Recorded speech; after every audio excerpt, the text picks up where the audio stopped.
It is unbelievable. When the water in the Sea of Galilee is drying up, and the state of Israel has ruled the world for a day which is like a week, then in Sahih Muslim we are told, a Muslim ruler will die and there will be disagreement concerning succession.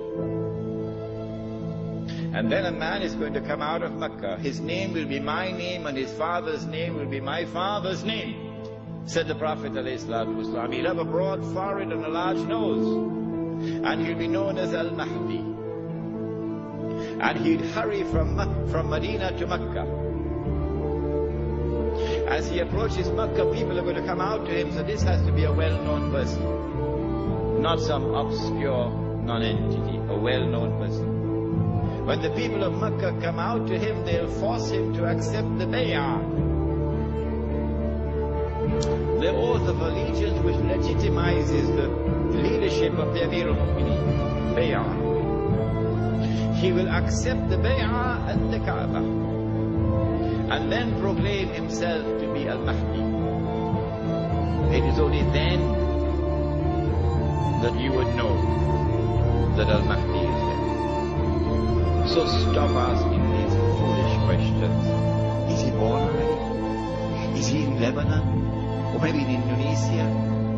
That's foolishness. Al-Mahdi cannot emerge until Israel has become the ruling state in the world. Al-Mahdi cannot emerge until Dajjal has completed his mission. Al-Mahdi cannot emerge until the state of Israel has ruled the world for a day which is like a week. Al-Mahdi cannot emerge until the water has dried in the Sea of Galilee. So stop these foolish questions. He proclaims himself to be the Mahdi. There are going to be eclipses of the sun and the moon that month. But there have been eclipses of the sun and the moon in the past. But after he proclaims himself Al-Mahdi, he's going to be attacked from an army, with an army from Sham. That army comes down to the south, and armies are under the control of governments. And when that army is between Medina and Mecca going down south, the earth is going to open and swallow that army. That is the sign of all signs. Beyond a shadow of a doubt, validating the claim of this man that he is the Mahdi. But Mecca has never been a Shia city. Never. And Mecca will not be a Shia city at that time. And Mecca will not come out to give allegiance to a Shia. And so you have to be living on the moon to believe that the Mahdi is going to be Shia. We do not say this to embarrass the Shia, or to be uncharitable to them, or to hurt their feelings in any way. This is just factual analysis. When the earth opens and swallows that army, then on that day, those from the world of the Shia who accept him as the Mahdi and follow him are our brothers in faith. And shoulder to shoulder we'll fight to liberate the Holy Land. But those from the Shia, and we anticipate that there will be those who will now reject him as the Mahdi because he is not Shia. You are not our brothers in faith.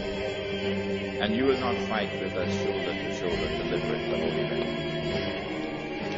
When the army is swallowed, then the Mahdi is going to be attacked by another army, and this is now an army of the Quraysh, an army of the Kalb.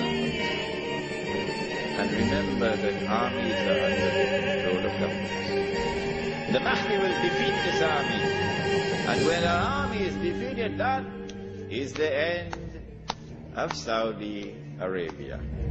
Goodbye. Now Darul Islam is restored. Yeah, this is Islam, not that. And let it be clear that there are so many Salafi Muslims in Saudi Arabia, in prison, because they too are struggling for the same thing that I'm struggling. to liberate that land. When the Sea of Galilee dries up, that is the time when Israel will no longer rule the world. I love this hadith. Guess what? And the Jews? They can watch the Sea of Galilee going down and drying up. And they can realize that the moment is coming. Ya Muslim, هذا يهودي ورائي فتعال فاقتل. That moment is approaching as the water is drying up. I love this hadith.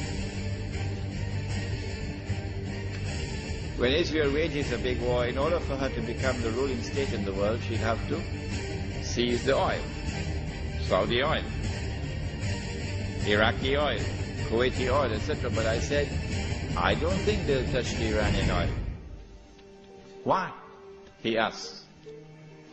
The answer is, without in any way being disrespectful to the Shia, without in any way being uncharitable to the Shia, no, that's not my method.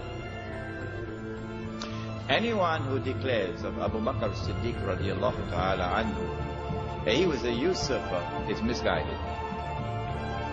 And anyone who compounds that by declaring that Umar Farooq radiallahu ta'ala anhu was a usurper is doubly misguided.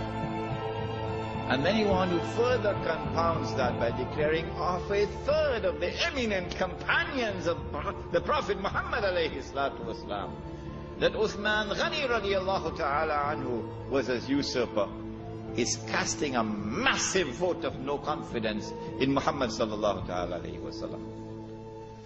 The three of his foremost companions were usurpers, robbing people of their legitimate position, like robbers and bandits. So anyone who declares of this, like this, are a people who are significantly misguided. That's all. This is not an uncharitable statement.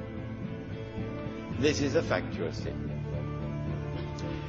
A less than valid, less than authentic expression of Islam will always be advantageous to Dajjal. Because if this less than authentic expression of Islam is the only Islam which can mount a successful Islamic revolution, the only one, then the Muslim masses around the world will eventually be told that is the valid Islam, because that's the only one which has succeeded in the world.